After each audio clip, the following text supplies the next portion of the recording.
Bowman Jr., February the 28th, 1922. Born in Georgetown.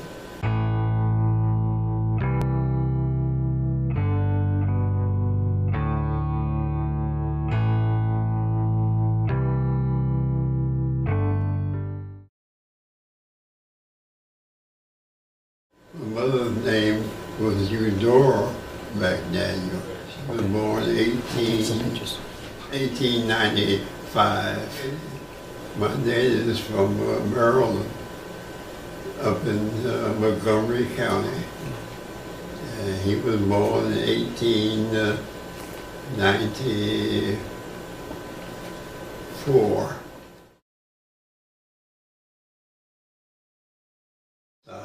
But I never knew much about my father's side, so I began to do some history on my father's side. And I happened to run into the slave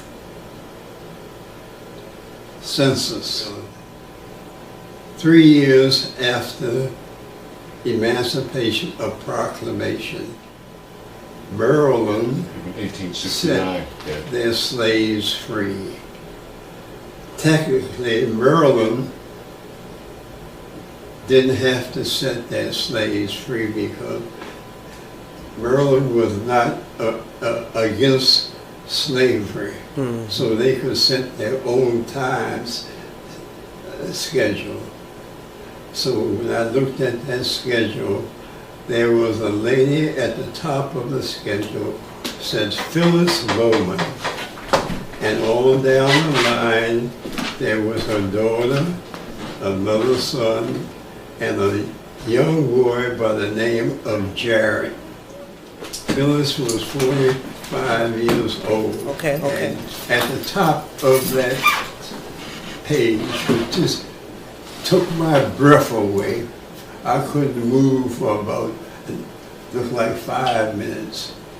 The top of the page said these people were a slave for life.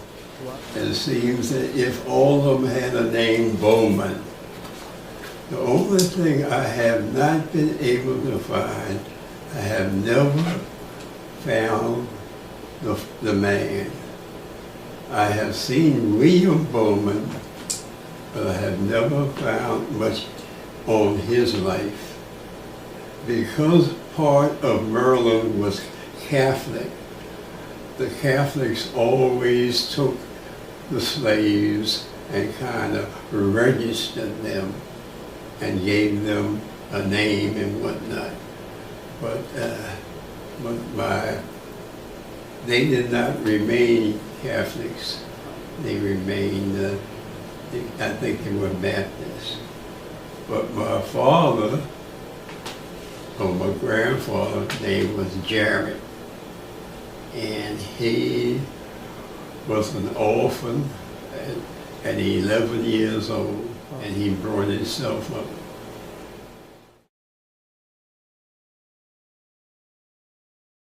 My wife, her name was Mamie Johnson, Mamie Lou Johnson.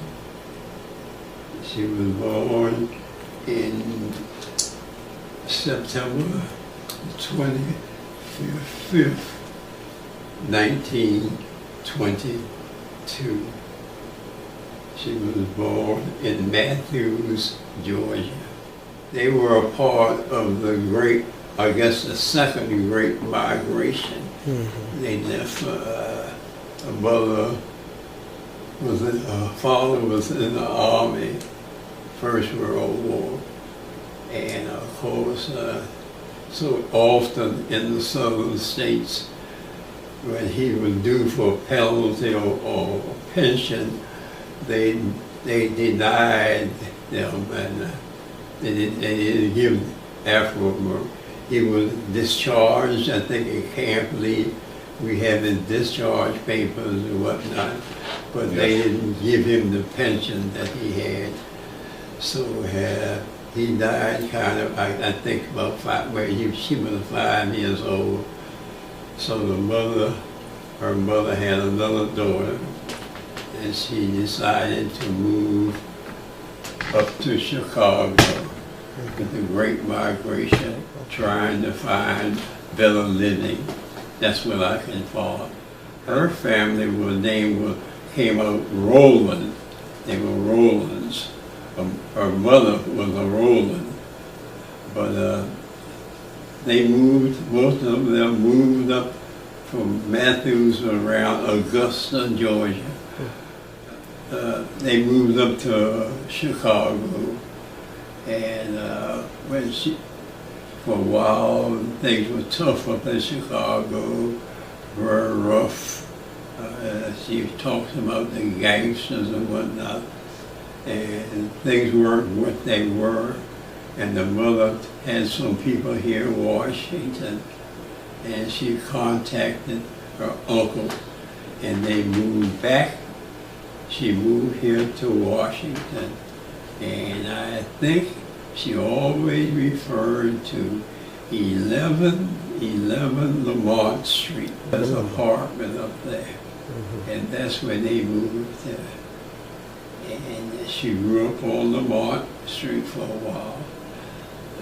And her mother began to work in the government and began to push and begin to inquire more and more about her husband's disability in the Army. And finally she got someone to push through it, and she got a little disability. Wow. In 1939 I went down thinking about nothing but playing football. I went down to Tuskegee,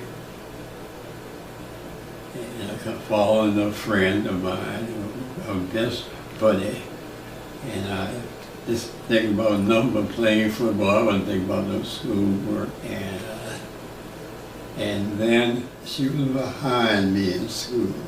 She has that kind of a funny, when her birthday, and then when she came here from Chicago and whatnot, she lost maybe a year or so. She came down to Tuskegee, and I had heard somebody was from Washington, but I had never seen her. And the year went by, and she came home Christmas, and they didn't want to come back. She and her best friend, they didn't want to come back to school. But they thought her mother, being her like she was, told me, "Child, I'm going to pay you my money and go back to that school and finish that year up." And she was kind of, well, let me say this about her. She was the youngest of the children, but she was her mother's lifeline. She learned how to cook. She could sew. She could run a house. But her mother knew she was kind of frisky. She used to read these truth confessions. Mother had to kind of come down on her sometimes. Kind of hit her for love. You know what I'm talking about? She would get after her, but she loved her, but she was afraid that something was going to happen to her. So she was very strict on her. The other girl was very timid, couldn't do much. So all of the work fell on Mamie. Because she was a Libra, she believed things in order. She could put things in order and know where they were. But anyhow, she just came back to Tuskegee after the Christmas break. And I don't know how we got together, but one day, early spring, some way we met. And from what her friend said, after she met with me, she came back and said, this is the fella I'm going to get. But it changed my life all completely. And we were together all through college. We were married, 66 years, Wow. and 70-some years together. But once we met, we never separated.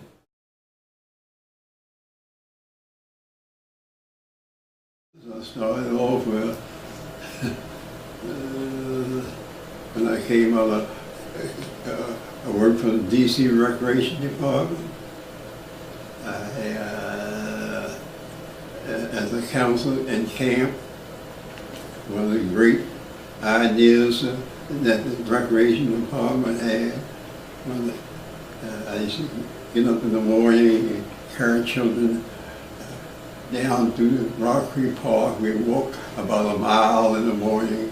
Nobody seemed to bother us. Nowadays, I guess they have fired me a long time ago. But we would walk in the morning and come back in the evening, cook and whatnot. A great, great, great program. But just like anything else, it didn't last that long. We had somebody else come.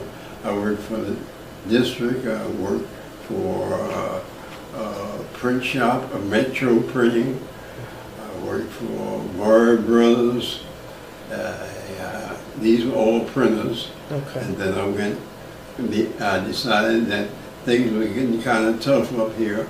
I took a course and went in school and started teaching school in printing.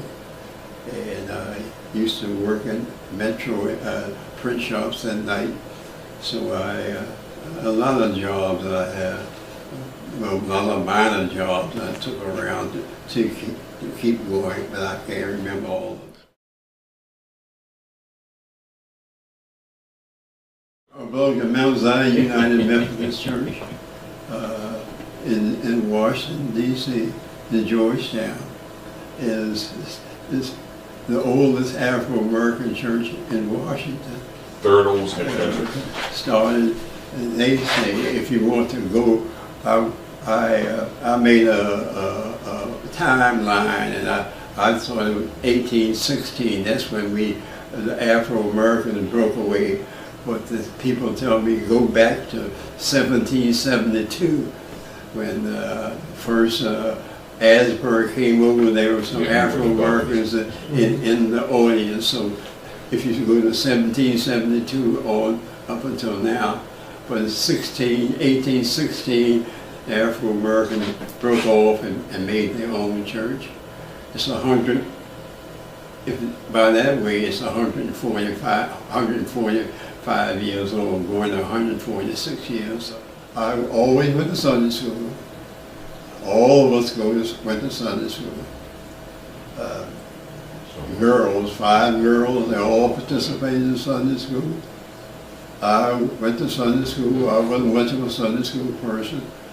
I would go, but I would listen to them, but I would soon want to get up and walk, play football, and do whatever they had to do. But I would go to the church. It's a new phenomenon now in our church because it was a large church. We had a large, at the time I was coming up, children didn't go to church. Number of adults went to church. Children had a middle of the day, kind of like a BYPU or youth fellowship. But they didn't go up to church, and the church was for the seniors. So as far as the church nowadays, they bring the children, they sit up at 2 hours, fidget and whatnot. No, we didn't do that. But we had very good life by my family, my children, my sister and whatnot. They worked with the church. They had plays and whatnot. I guess I was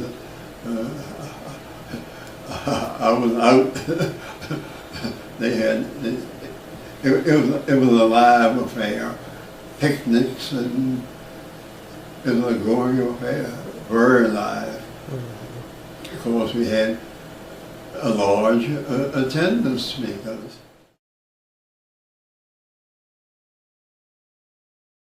family life, good family life, and that's the housing wasn't that great, but the people were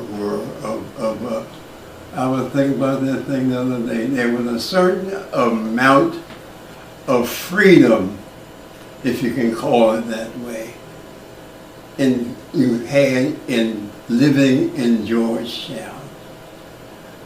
By that I meant there was a certain amount of movement.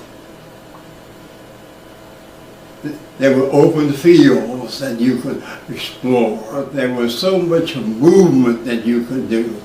For instance, my sisters and whatnot went to the community house that was associated with Mount Zion, and they worked around there. And 2 blocks or 3 blocks from there was the playground where children worked in the playground, and they never hardly went to the community house. But when they had a picnic, all these people came together. Now, they were hard-working people now.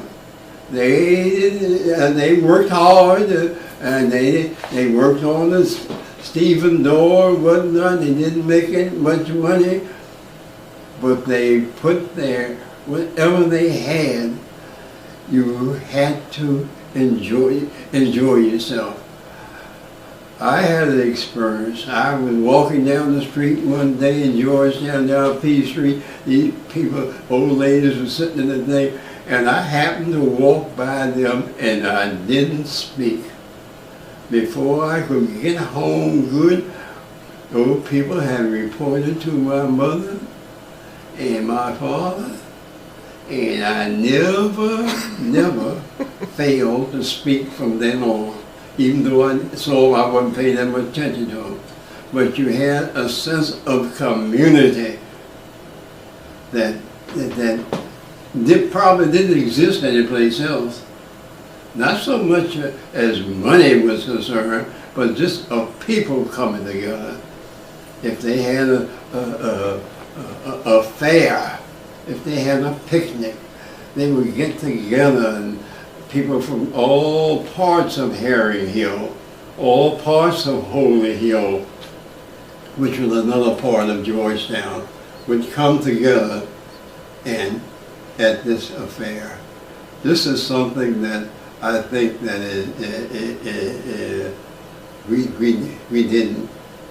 we don't have now. You can be in a neighborhood and don't even know who the people are. But these people all knew, no doors were locked. You go down to 27th and P Street, and there on the old police patrol box, they have a history of Herring Hill, a small history. But if you really look up go back in the library, you'll see some history on this part of Herring Hill. Georgetown was a part of Maryland, and it was the crown jewel of Montgomery County. Oh, we had entertainment. We had marbles. We played marbles. We had a game called Home Cheap Run, something like I Spy. We had entertainment. When we came up in 1927, when they built Francis Junior High School, we had the swimming pool, which was all kind of incorporated. We played basketball, and in this rundown place, way before anybody ever thought about it, there were two sisters. There were sisters called the Peters, and they lived and practiced and played, grew up on this playground called Rose Park Playground. Everybody played, anybody who played tennis played on this one little court, raggedy, rocks and everything else. And these two sisters could play and they could work together.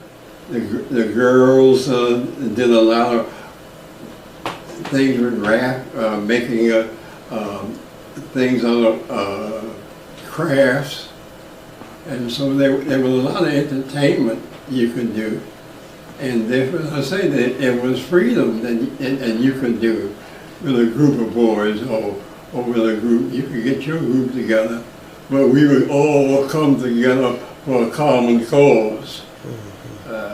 We would have our little group up there on the hill playing a little bit, but if we go and play a team across the hill, then we all come together and we'd be one group, ragamuffin, and we would all play together. But we had plenty skating. Okay.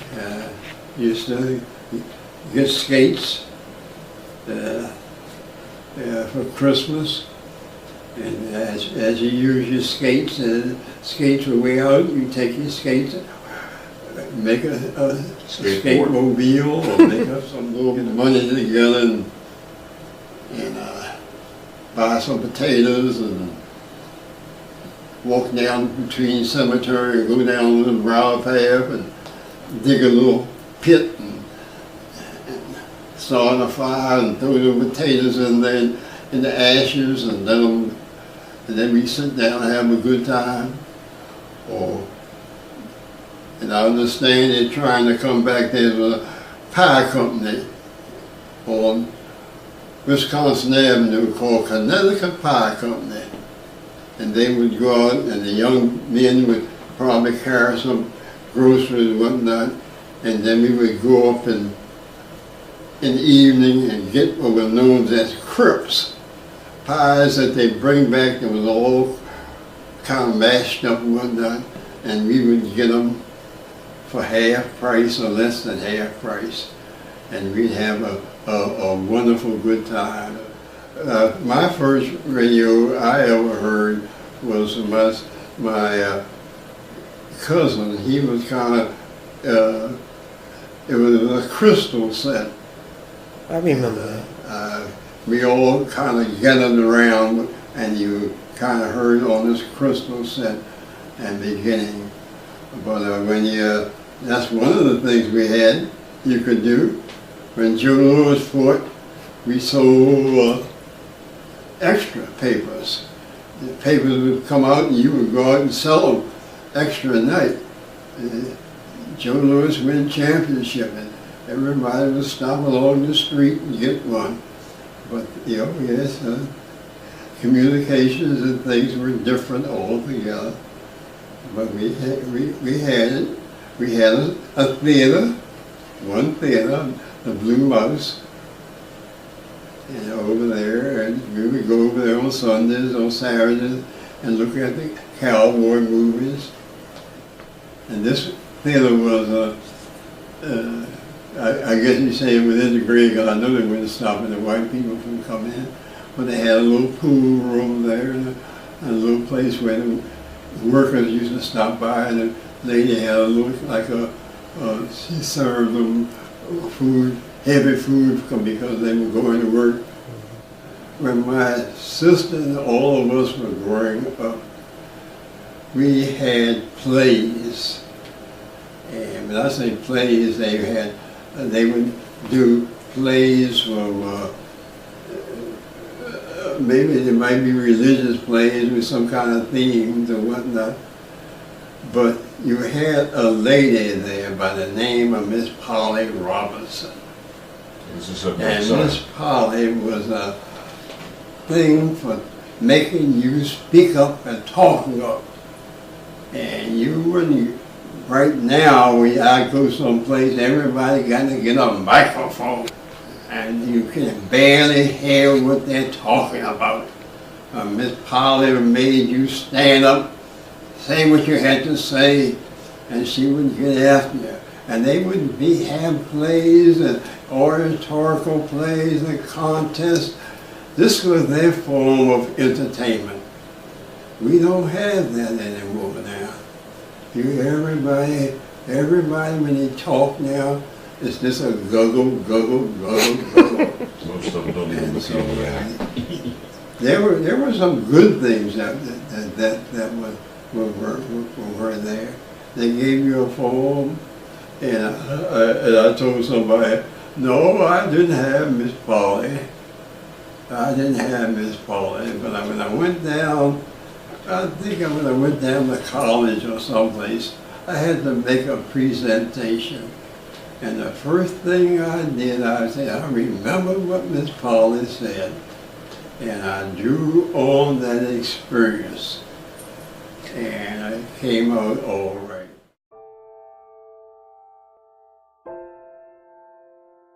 As they asked me, why am I here? That's the question that I pondering. Why am I here? Just why? That's the question I wanted people to ponder. Why am I here?